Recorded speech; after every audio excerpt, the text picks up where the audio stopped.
estiver dentro do mato, você vai ouvir o pássaro, mas não vai vê-lo. Você está no meio da floresta, mas você já tem aquela floresta na sua cabeça. Qualquer coisa que aconteça, uma árvore que cai, aquilo tudo, você já tem o teu olhar já está treinado. Você abre a janela e está vindo um bando de tucanos que atravessa, passa por cima do seu quintal, eventualmente posam na frente. Um amigo meu que é diretor do Parque Estadual, outro dia com um guia ficaram 2 horas e meia perdidos dentro da mata.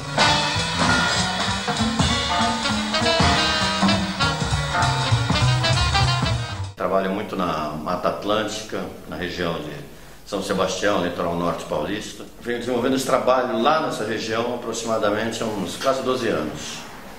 Eu fotografo fauna, flora e macro, um pouco de macro, não tanto, mas também faço macrofotografia. Então vai desde das grandes extensões de paisagem, a gente olha para tudo, para árvores centenárias até o bichinho que está debaixo dela. A Mata Atlântica é um dos sistemas mais atacados,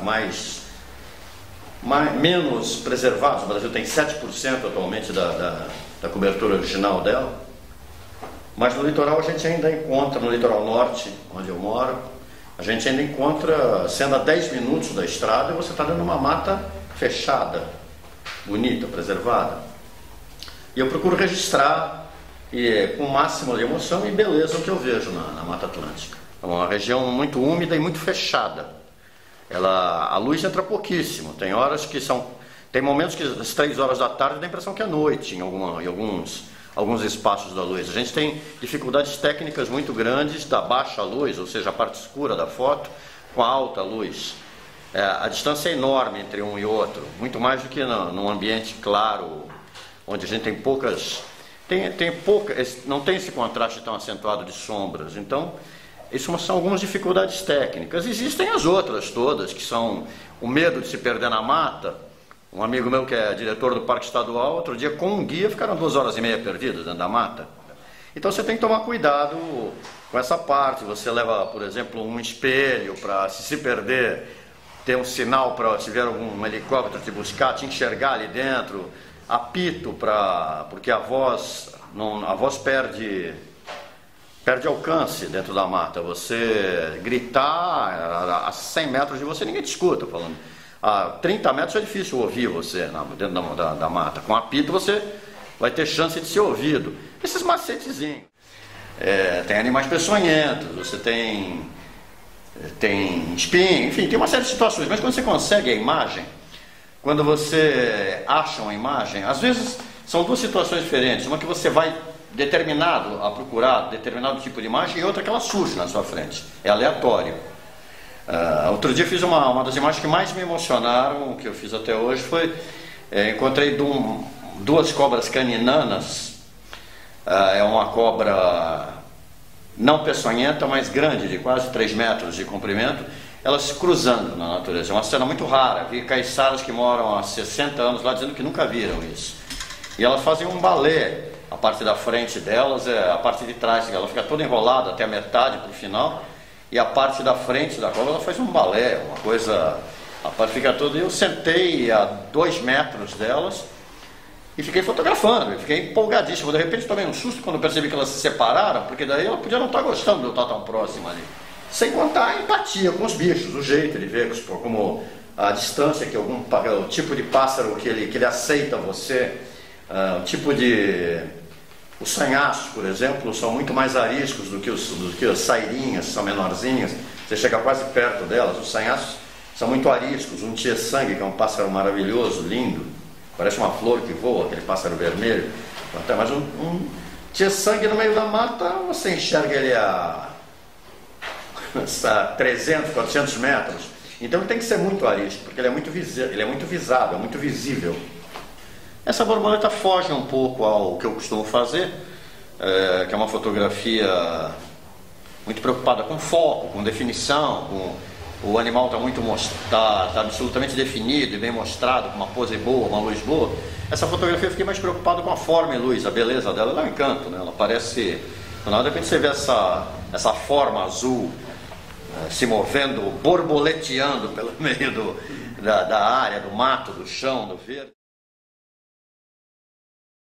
O mar é um fascínio para a maioria das pessoas. Eu sou meio Caíme nessas coisas. O mar também é minha musa, como foi para ele, assim, né? O Fernando Pessoa tem uma frase fascinante, e a gente tem um pouco de medo e receio também do mar. A gente, não, eu não tenho medo de nada. Eu em garoto pegava umas ondas de jacaré, nunca peguei surf, pegava o jacaré no Guarujá, umas ondas cabeludas. A gente atravessava a arrebentação em dia de ressaca e ia buscar aquela onda que tomasse um caldo ali, o negócio era feio. Hoje em dia eu estou mais pianinho, né? Eu fico na costeira, fotografando, um local bem perigoso também. A costeira é um lugar que você tem que ter muito cuidado, tá? Para ser varrido por uma onda é comum. Há 6 anos atrás morreu um fotógrafo em Boiçucanga, na costeira. Mas o mar, ele tem esse fascínio. O estava falando do Fernando Pessoa, tem uma frase que eu acho que é bem isso, é fascinante. Ele fala, o mar, Deus ao mar, o perigo e o abismo deu, mas foi nele que espelhou o céu. A foto da onda foi um dia com um vento fantástico, uma ressaca forte. Eu subi na costeira e quando eu cheguei tinha uma luz fantástica de fim de tarde que estava acabando. Na verdade, tinha uns 5 minutos de uma luz excepcional. Era um dia muito nublado e apareceu uma luz de fim de tarde e de repente foi um gol. Quando você pega aquele momento, você fala, essa é uma sensação que a gente sente quando lida com o aleatório, não com uma coisa que está estática e que você tem domínio e você tem domínio sobre ela. Você coloca a tua luz, você para, você pensa na fotografia, não, mas se você a situação foge do teu controle, quando você consegue capturar, é uma sensação de gol, fiz o gol, é muito bom. Desde os anos 70 a gente vai ao litoral norte a visitar, nos encantava aquela preservação do litoral, aquela natureza exuberante onde a mata encontra o mar, onde existia uma cultura caiçara ainda bem preservada, as pessoas iam pescar o peixe que iam comer, a gente ia pela areia para lá, de moto. Brasília na época era o carro que passava. A diferença de estar morando lá é que você, de certa maneira, você vai se acostumando, você começa a ser de lá.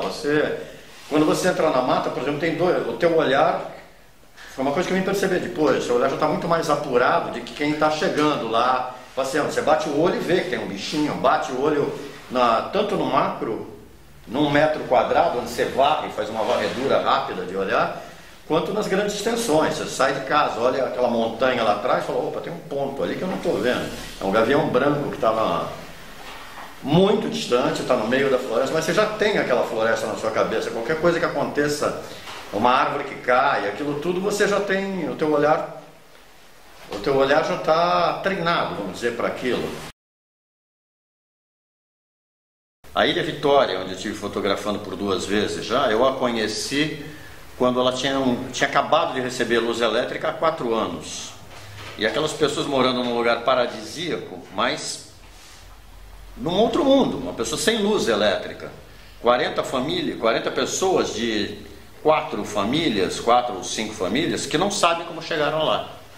Elas lembram que estão lá desde o tempo dos avós dela, mas não sabem como os avós foram parar lá. Tem um gerador. Às 8 horas da noite acabou tudo, é claro. E chega a televisão. Chega a televisão lá, as pessoas vivem de pesca artesanal. Existe agora atualmente uma educação ambiental já bem melhor. Antigamente o lixo ficava jogado em frente à casa das pessoas. Agora eles aprenderam a recolher o lixo, a cuidar, enfim, uma série de questões de higiene. São visitados por dentistas. Mas essas pessoas viviam em outro planeta até 20 anos atrás.